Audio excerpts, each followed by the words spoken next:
Buenas tardes.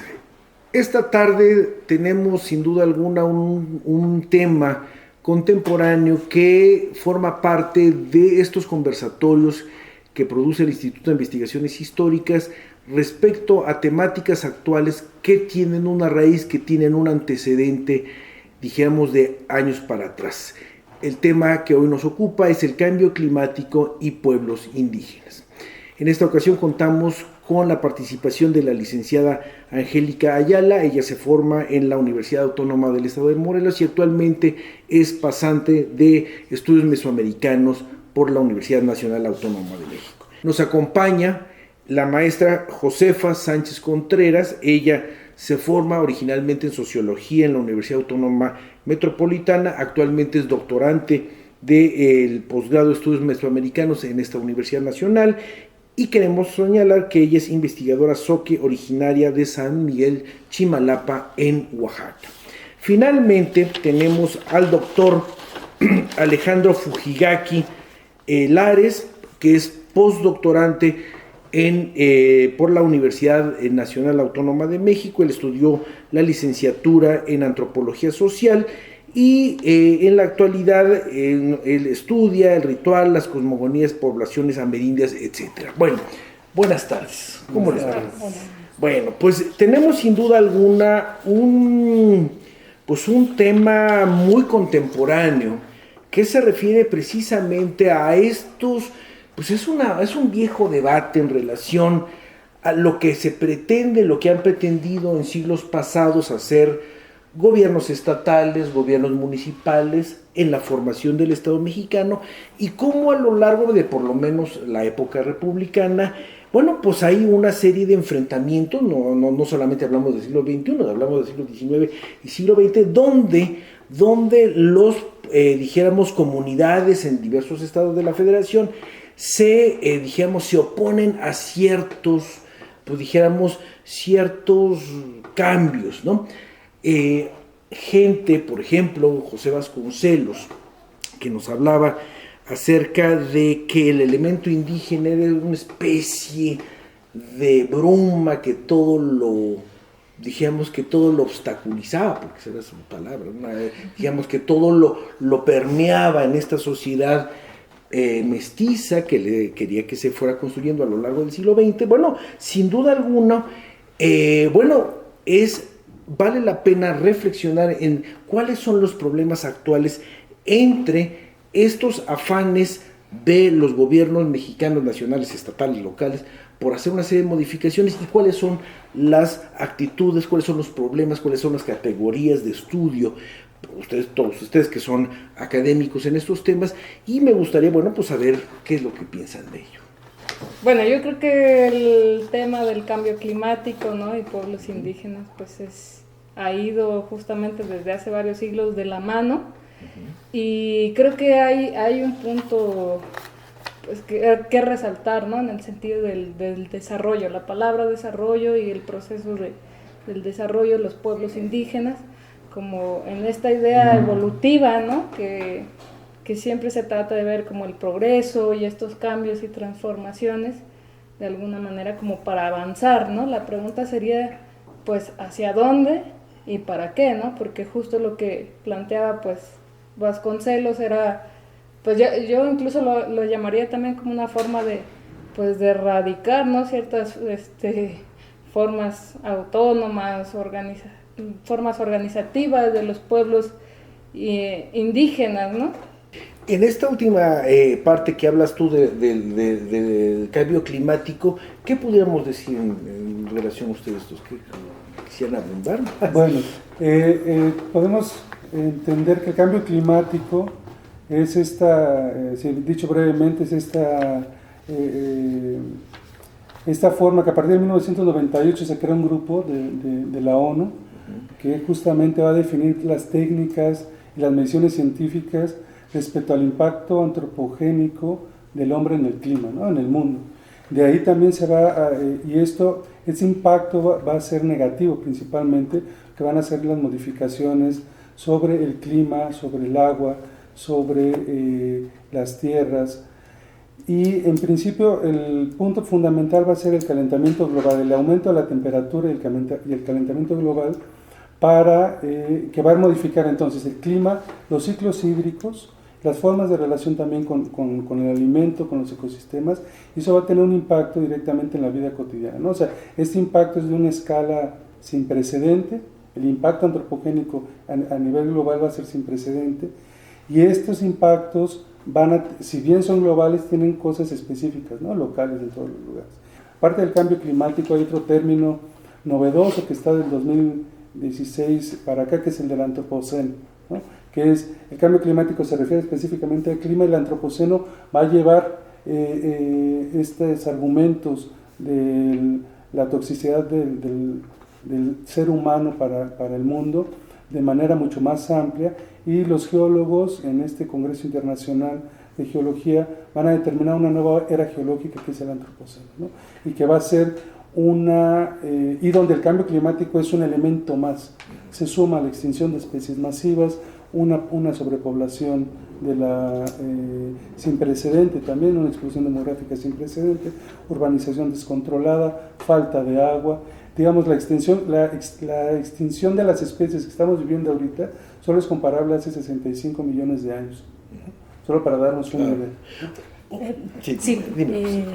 Bueno, siguiendo este debate sobre el cambio climático y lo que menciona sobre Vasconcelos y lo que dice aquí Angélica, situar la relación de los pueblos indígenas con el Estado en el marco de un calentamiento global, de un anunciado colapso, ¿no? De toda esta visión catastrófica que ya planteaba Fuji, ¿no? Me parece importante recorrer el velo, ¿no? de toda esa visión catastrófica, de cómo viene la escasez del agua, cómo se está viviendo. Me gustaría recorrer el velo de ese discurso en el sentido de señalar que si ubicamos los territorios donde están asentados los pueblos, donde estamos asentados los pueblos, por lo menos de este país, para no irnos muy lejos, ¿no? Son las zonas de mayor biodiversidad. Del territorio donde yo vengo, que es Chimalapas, es una de las regiones más biodiversas de este país, incluso más biodiversa que la selva lacandona, donde es un hacedero de agua dulce que va al Océano Pacífico y al Golfo de México, ¿sí? Entonces, en primer punto eso, y en segundo punto, habría que seguir desmantelando también esa idea catastrófica, desmantelándola en el sentido de que se niegue que realmente viene la catástrofe. Desmantelar ese discurso significa señalar a quienes está beneficiando hoy día ese discurso también, ¿sí? Y ahí me gustaría plantear el caso que estamos atravesando en el Istmo de Tehuantepec, con la instalación del corredor de parques eólicos más grandes de América Latina, que consiste en 5.000 aerogeneradores con inversión alemana, francesa y española principalmente, ¿sí? Esto bajo un discurso de la necesidad de energías renovables, ¿sí? Sin embargo, si vemos, esto se inserta otra vez en esa lógica de despojo, de violencia, ¿no? De desmantelar las sierras comunales de los pueblos, con un trastorno impresionante al paisaje, a los mantos freáticos, sin estudios serios respecto a la manifestación de impacto ambiental que debería hacer la Secretaría de Medio Ambiente, digamos, ¿no? Eso está sobre la violencia de los pueblos otra vez. Entonces, plantearnos alternativas ante esta catástrofe, ante este calentamiento global, no tiene que atravesar otra vez por el despojo, por la violencia, por una especie de genocidio continuo, ¿no? Respaldado por el Estado-Nación mexicano. No debería pasar, ¿sí? Eso. Y un poco para el público que nos está viendo, me gustaría que nos dijeran ustedes tres, ¿cuáles son en concreto aquellas zonas, aquellos proyectos, aquellos pueblos, qué partes o qué zonas o qué pueblos son los que verdaderamente están luchando en contra de estos cambios o algunas zonas concretas, porque bueno, nuestro público no sabe si son en Morelos, si son en Sonora. Me gustaría que un poco que aterrizáramos en ejemplos concretos. Sí, bueno, yo creo que a lo largo del territorio mexicano pues hay diversas manifestaciones contra pues los megaproyectos. Por ejemplo, en el estado de Morelos, que está el plan integral, ¿no? Que incluye una termoeléctrica, un gasoducto, un acueducto y pues la zona que afecta donde vivo, que es Tepoztlán, ¿no? La ampliación de la autopista, pero también al otro extremo tenemos la cuestión de la minera, ¿no? Que se está reactivando. Entonces, bueno, en esta parte de Morelos y en concreto en Tepoztlán no es algo nuevo, digamos, ¿no? Ha sido algo presente durante generaciones. Por ejemplo, en 1994, que se da intentan construir un club de golf en Tepoztlán.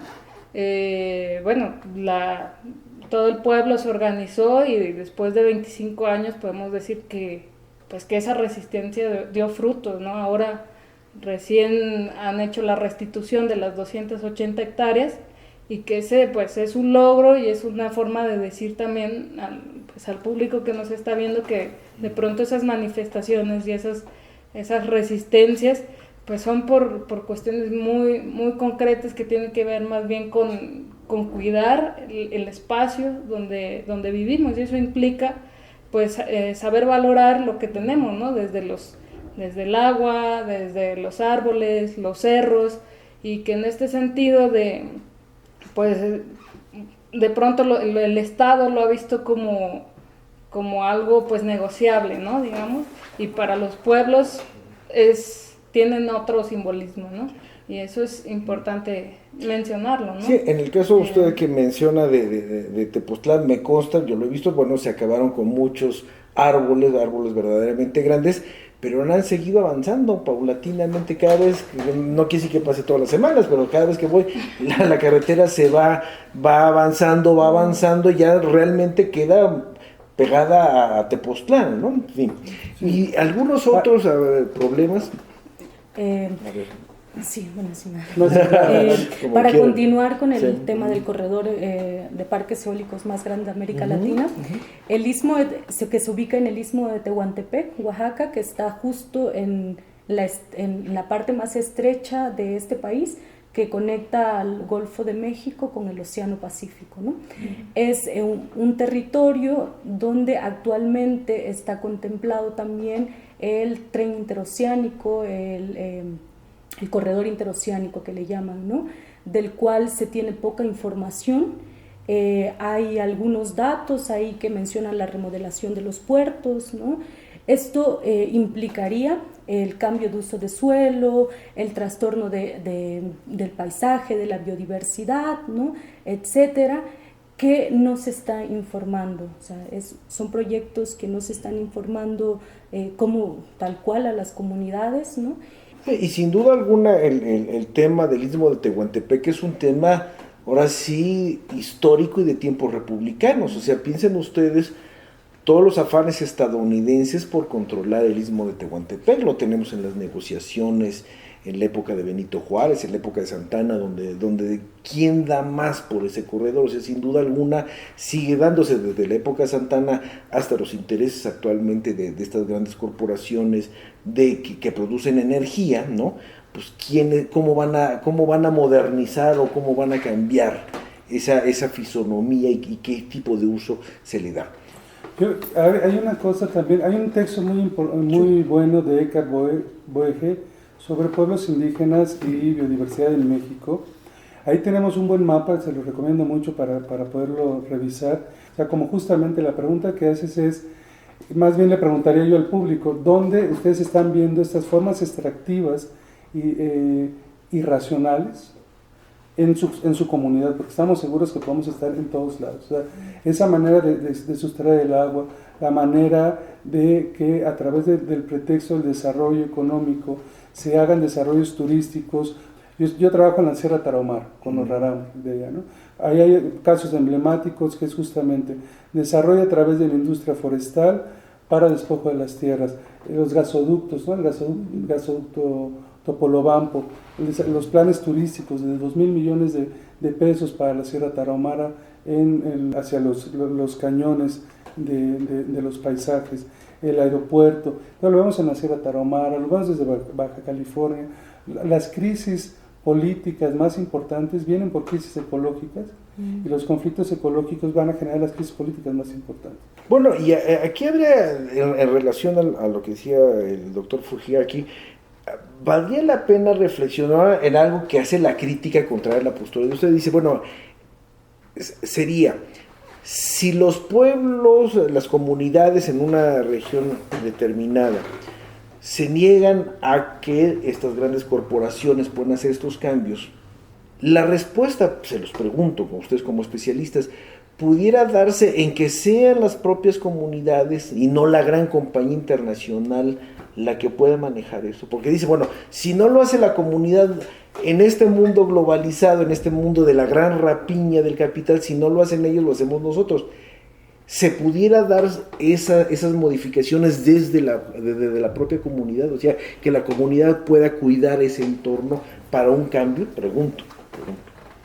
A mí me parece que la primera participación que tenía la compañera Angélica responde a eso, ¿no? Y yo la comparto completamente, que es hacia dónde vamos, ¿no? ¿Qué proyecto civilizatorio estamos planteando, ¿no? O frente a qué proyecto civilizatorio nos estamos posicionando también, ¿no? Y en ese sentido, hablar de la crisis climática, hablar del colapso, pues nos hace poner sobre la mesa de que esta forma de extractivismo, esta forma de producción, esta forma capitalista de despojo, de violencia, una vez más, ¿no? Es insostenible. Está siendo insostenible. Históricamente ha sido una lucha de los pueblos contra esas formas, ¿no? Por eso se decía es que estas formas de colapso, estas formas catastróficas la han atravesado los pueblos, ¿no? Desde hace más de 5 siglos, pues, ¿no? Pero que hoy día está alcanzando a todas y a todos, ¿no? Está alcanzando otros sectores porque tiene que ver con todo lo que decía Fuji, ¿no? La escasez del agua, tiene que ver con cada vez una escisión más grande, ¿no? De desigualdad, ¿no? O sea, tiene que ver con todo esto que hemos estado señalando y por tanto plantear una minería comunitaria, por ejemplo, ¿no? O lo que están haciendo hoy las empresas mineras respecto a hacer encuentros sostenibles y multiculturales, ¿no? Para ver cómo las comunidades se insertan en un extractivismo sustentable y multicultural, ¿no? Eso es la falacia del capitalismo verde. Sí, bueno, yo concuerdo también con lo que está diciendo José y lo de Angélica. Me parece que pensar que existe una forma de desarrollo sin cambiar la lógica de fondo que ha generado el problema no va a ser la salida, ¿no? Entonces, comentábamos hace un momento el artículo que salió en la jornada del secretario de la Semanal, Víctor Toledo, donde está haciendo una crítica justamente cómo la noción de sustentabilidad en los años 70, del desarrollo sustentable, rompió una crítica a la propia noción de desarrollo. Es un poco lo que dice Josefa, son proyectos de existencia muy diferentes, son proyectos de civilizaciones muy diferentes. Y si ahorita nosotros pensamos que estas estrategias de desarrollo que tienen que cambiar, no solo porque vayan a afectar a las comunidades indígenas, que por derecho tendrían que ser suficientes, porque está en la Constitución, sino que nos va a afectar a todos al final de cuentas. O sea, el panorama de no querer cambiar la lógica y solamente quererla cambiar un poquito, ¿no? Me parece que es no entender la magnitud del problema.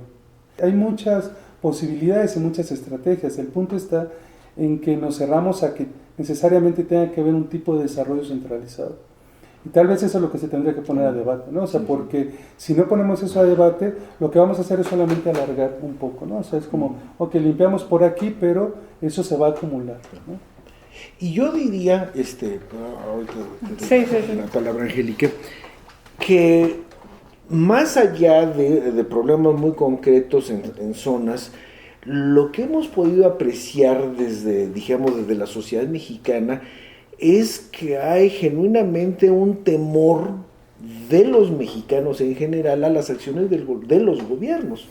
Por ejemplo, yo me acuerdo hace no mucho tiempo que en el norte de la Ciudad de México iban a poner un paradero de camiones y se iban a talar todos los árboles de Insurgentes Norte. Entonces la gente se empezó oye, pues son árboles que tienen 50 años, etcétera, y era un paradero de camiones. O sea, ese no iba a generar nada, bueno, a lo mejor iba un poco a moderar el tráfico, ¿no? Pero entonces hay esa especie de temor de la sociedad mexicana a las acciones que en un momento dado llevan a cabo los gobiernos mexicanos, porque pues es federal, el estatal, los locales, ¿no? En relación a la comunidad. Angélica. Sí, yo creo que más que un temor, lo llevaría a una preocupación, ¿no? Tal vez desconozco como la situación un poco en la ciudad, pero sí puedo hablar, por ejemplo, de lo que está pasando con la termoeléctrica, con todo este plan integral Morelos, ¿no? Que pues se ha hecho una defensa a nivel estatal, ¿no? Se ha buscado el diálogo para ver justo qué otras alternativas hay, ¿no? Y creo que los pueblos en ese sentido no se han negado a lo largo de la historia a ese diálogo, ¿no? Lo que pasa es que han sido impuestos, ¿no? Y han sido impuestos a través de la violencia, ¿no? De la violencia. Y por qué no decirlo, ¿no? En Morelos pues ahora tenemos un asesinato, ¿no? Que es el de Samir Flores, ¿no? Pues un gran compañero además que estuvo al frente y bueno, en una situación, en un momento crucial donde el nuevo gobierno, ¿no? Está impulsando una consulta. Y suceden este tipo de acciones y no da cabida para una réplica, ¿no? Para un diálogo o para posponer una consulta. Entonces eso hizo que en los pueblos de Morelos pues se generara ese conflicto, ¿no? Y algo que decían hace rato, ¿no? Pues es que vamos a ver cómo actúa, ¿no? Esta nueva administración. Pues ya de entrada creo que Morelos, y además pues simbólicamente, ¿no? En las tierras de Zapata, pues que sucediera en ese lugar era también considero es una muestra de lo que va a venir con otros proyectos como en el Istmo, ¿no? O en la zona sur, ¿no? Con lo del Tren Maya. Y si seguimos hablando de desarrollo sustentable, ¿no? Hace unos días en Morelos el secretario, ¿no? de gobierno Hugo Eric decía, ¿no? Pues vamos a implementar un sistema de minería sustentable, ¿no? A cielo abierto, ¿no? Cuando todas las pruebas científicas señalan todo lo contrario, ¿no? Los investigadores justo están diciendo pues todo lo contrario. ¿Qué les gustaría que abundáramos? Algo que no hayamos tocado, que les motivara para nuestro público que nos está viendo. Yo también, tomando un poco también brevemente la pregunta que hacías respecto a las acciones del gobierno, es que más que sospecha es una confirmación, es la cuestión, ¿no? O sea, ya está constatada que la acción, sería interesante saber en qué lugar que hay una encuesta, que se haya hecho una acción de los gobiernos locales, regionales o federales, que hayan tenido una visión integral. Yo creo que existen las herramientas intelectuales, científicas, políticas, humanas, para generar nuevos panoramas, pero tenemos que negociar que no van a ser dentro de los mismos parámetros que se exigen. Es decir, la negociación no va a ser, si vamos realmente a pensar en términos amplios, desde la universidad, desde nuestras localidades de México para afuera, no van a ser solamente en el ámbito local. Y tenemos que dejar de ser, digamos, mezquinos intelectualmente y políticamente hablando, para sumar esas diferencias, sin pensar que vayamos a ser todos amigos, y pensar que no va a existir conflictos. Es tomar el conflicto justamente como la punta de la relación y llevarlo a buen término, que es un buen término para todos, es una buena negociación para todos. Yo quiero señalar algo, perdón, que es importante pensar de que sí hay posibilidad de diálogo. Bueno, vamos a plantearnos la negociación, bueno, pero planteémoslo en términos simétricos, ¿no? Y en términos de que todas y todos tengamos la información, porque lo que mencionabas, Angélica, respecto a las consultas que se están dando hoy día en este país, al menos las consultas, que no son consultas, son simulaciones de consultas en el Istmo de Tehuantepec, son simulaciones porque una consulta no se agota en un día, para empezar, de acuerdo al convenio 169 del OIT. Después no ha habido un proceso informativo de qué es lo que implica un corredor interoceánico, por ejemplo, ¿no? No se han informado a las comunidades. Eso por un lado, y por otro lado, también habría que pensar en términos de un diálogo simétrico, ¿no? En el que a mí me gustaría, con esto finalizo, ¿no? Señalar que hoy día hay un planteamiento de reforma constitucional en materia de derechos indígenas que está promoviendo el Instituto Nacional de Pueblos Indígenas y que dice reconocer por un lado el derecho de los territorios de los pueblos a excepción de los recursos considerados estratégicos para la nación. Aquí tenemos un problema teórico, político, ¿no? Que es el tema de la nación con relación a los pueblos indígenas, ¿sí? ¿Qué estamos entendiendo por nación? ¿Cuál es la dirección de esa nación? Porque eso que ellos ven como recursos estratégicos para la nación, que es el agua, el mineral, el gas, ferrocarriles también entra, ¿no? Ahí, para los pueblos, eso es vida, ¿no? Y no solo en esta idea del buen salvaje, pues, sino que en esa idea de que ahí es donde se asientan formas de existencia, con todas sus contradicciones, con todos los conflictos agrarios que podamos tener, ¿no? O sea, ahí hay una memoria biocultural, hay una memoria histórica también, ¿no? Entonces, eso es crucial y eso yo creo que es una invitación para que lo repensemos, ¿no? Respecto a la conformación de la nación en este país, ¿no? Y brevemente, ya para finalizar, usted, digo, para no quedarnos propiamente en la parte solamente de aquello que no se ha hecho o a aquellas reivindicaciones, ¿conocen ustedes, podrían decirle al público alguna lucha que haya sido, dijéramos, no digamos positiva, sino simplemente que se haya consolidado, o sea que en México o en Filipinas, o algún ejemplo precisamente donde la comunidad reserva sus recursos y hace que el Estado Nacional los respete y se lleve a cabo? Pregunto.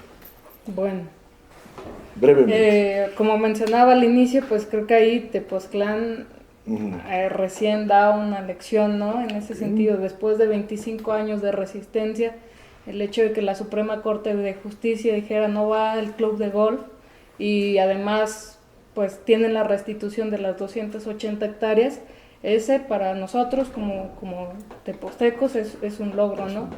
De alguna manera nos hacen pues tener un motivo para decir que hay posibilidad de que los pueblos sean respetados y sean escuchados, que eso cuesta vida, cuesta trabajo, cuesta a nivel personal, a nivel social, es un desgaste, pero también es un logro. En la Sierra Tarahumara también ha habido logros. En Pino Gordo también se vino tanto con la movilización de las poblaciones rarámuri local, como también con la alianza de organizaciones no gubernamentales como Alianza Sierra Madre, entre otras. Hubo también justamente dictámenes jurídicos donde se reconoce el derecho colectivo también, ¿no? Eso es como muy importante, pero desafortunadamente días después de que se gana, matan a otro de los líderes que permitió eso también. Entonces, nada más también me gustaría mencionar que hay muchos logros, pero esos logros están costando también muchas vidas, ¿no? Pero hay logros a través de la resistencia colectiva, a través de la creación del conocimiento colectivo, no solamente fuera en los territorios, sino en las aulas también, ¿no? Creo que me parece que la universidad también da un frente de batalla interesante. Aquí yo veo muchos logros cuando damos clase, cuando asistimos a los seminarios, los debates. Este mismo programa es ya una apertura y es un logro, porque antes no podía haber existido en el contexto de Vasconcelos, por ejemplo. Bueno, sí, era 1920. Josefa, ya para terminar, ¿algo que quisieras agregar? En Chimalapas también se detuvo una supercarretera en los años 80, ¿no? Las compañeras de Magdalena Teitipac pararon la minería a cielo abierto. Las compañeras ICOTS de San Mateo del Mar han evitado los parques eólicos y ¿qué hacen? Siguen pescando, siguen haciendo sus rituales ahí en su territorio, ¿no? Los de Atenco, que decían, que me hace pensar también a los compañeros de Notre-Dame-des-Dames en Francia, ¿no? Que también lograron parar el aeropuerto y que están comunalizando esa tierra, con todas sus problemáticas la están comunalizando y la están trabajando, ¿no? Bueno, en la Selva Negra en Alemania también, ¿no? Han logrado parar megaproyectos, no solamente en estos países de nuestra América, ¿no? También es en otros países donde están reaccionando, pues, ¿no? Entonces, y desgraciadamente, como dicen ustedes, han costado vidas. Curiosamente uno lo puede ver en Brasil, lo puede uno ver en Chile, lo puede ver uno en México o en otras partes. El problema de todos estos grupos que defienden su entorno, etcétera, va a generar una violencia, porque al mismo tiempo la parte que se siente, dijéramos, con los derechos pero del lado del negocio, son miles de millones de dólares, ¿no? Entonces eso, ahí viene otra lógica. Pero bueno, sin duda alguno, pueblos indígenas y cambio climático es un tema que, bueno, pues da para muchos debates. Indudablemente es contemporáneo y, bueno, pues les agradezco a Josefa, a Angélica, a Alejandro, pues que hayan venido esta tarde. Muchas gracias. Buenas tardes. Buenas tardes.